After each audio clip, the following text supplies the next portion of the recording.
Hey guys, welcome back to the channel. In today's video, I'm going to explain how to send messages on the Spotify app and what you need to know before you can do it. So let's dive in.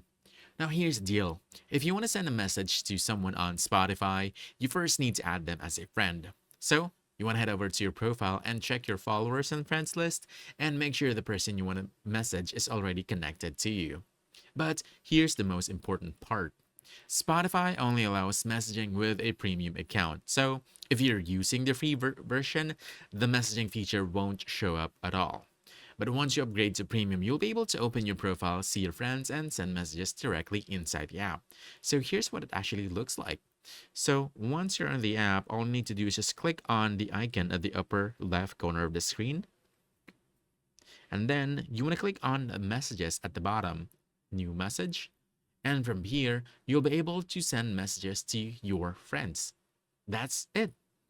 And add your friends, make sure you're on premium, and you'll see the messaging option appear. So, if you found this helpful, don't forget to hit the like button, subscribe for more quick guides, and I'll see you in the next one. Thanks.